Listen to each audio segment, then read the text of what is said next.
it's an interesting point to remember that there's opportunity for progress with even in the adverse situation that we face right now. Elizabeth, we have a question for you.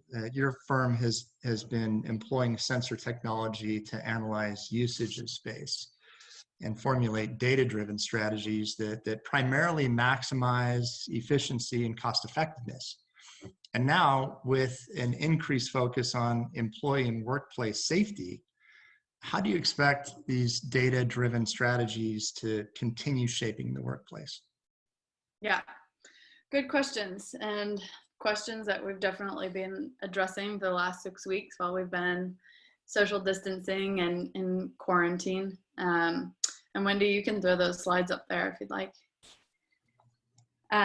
So I first want to kind of start with talking about the open office. This is a common stat we actually took from Gensler, a recent article in the Chicago Tribune, that 70% of American offices use some form of the open plan. And that made me seem kind of scary to people. You look at that open plan and you say, geez, those seats look really close together. It's all packed in there pretty tightly. But the fact of the matter is, which I've been speaking with some folks and in some conversations, is that the open plan is actually a bit safer and by nature much cleaner than your traditional office layout.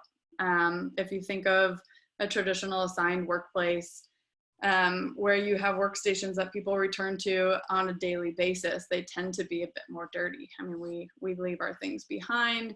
We tend to eat at these workstations more often. And though like that seems like our safe space, it tends to actually be much less sanitary. So sanitation, airflow are two key topics that we're thinking about, both in sensor application and just the health of the workplace in the future in general. And so we're looking at this positively in all the organizations that have transitioned to the open workplace and are considering this as part of their transition. Another fact that folks are facing is not necessarily being able to increase their portfolio right now, but needing to go down to probably 50% occupancy for the foreseeable future, which means is forcing a lot of them into an ABW concept. We can go ahead to the next slide. So we are, as a business, CoWorkr, our company deploys tiny WorkPoint sensors. They look like this. They're just little sensors that are fading into the background that go on workstations, on ceilings to measure space. It's very simple data. It's simple binary data, but can be extremely powerful. If you think of it kind of at the bottom of a upside down pyramid, it's feeding a lot of different systems. So some of the problems that we're looking to solve and have been asked to solve for our customers and future customers are really around connecting the workplace. So once you connect that and bring it online, you have the opportunity to inform things like your daily cleaning services. So if you have information on exactly what was used that day, you don't necessarily have to clean the entire office equally. And in light of increased sanitization and just the increase of cost, which is a huge factor in that conversation, this could be a powerful cost savings tool, or at least cost balancing tool for that. Another subject is looking at ventilation and airflow. Obviously, there's a lot of conversation around more green services. I don't know the technologies quite as much. I'm sure Christy can speak to those a bit more. But controlling ventilation, energy on those floors based on demand. So where are there people who can increase ventilation, or just turning down the power to current floors that are not in use.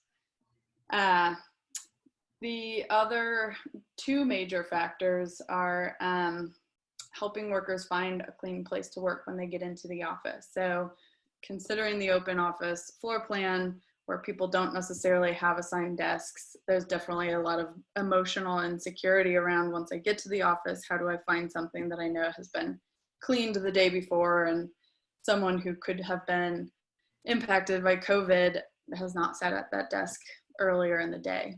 So with simple utilization data from any form of sensor, really, you may be able to pinpoint exactly which locations have been used that day. And our particular technology, we're focused down to the seat level, but you can apply that up to a room level. So you're just simply monitoring conference rooms and seeing if those rooms have been used. And then the last piece is managing your daily utilization. So getting back to this concept of going down to 50% occupancy, which a lot of our customers, a lot of our partners, customers, seems to be a pretty common trend, and kind of implementing it, team A, team B. There's, very easy way to see how many people are showing up to the office every day when you have those sensors in place.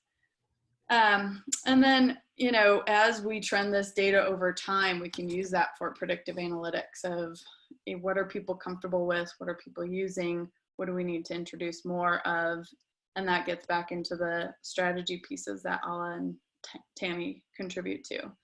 And using the existing data to predict what that workplace is going to need in the future, and really future-proof your spaces in a data-driven approach that's not, hearsay and shooting blinds.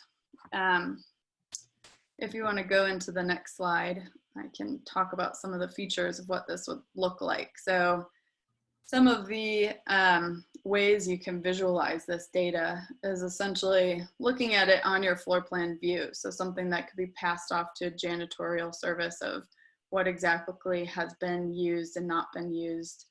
And then in this clean vision approach, that's kind of a concept of where you can present that data to the workers themselves. So they walk in, see a kiosk, be able to pick a desk that's been used not at all or very little over the course of that day.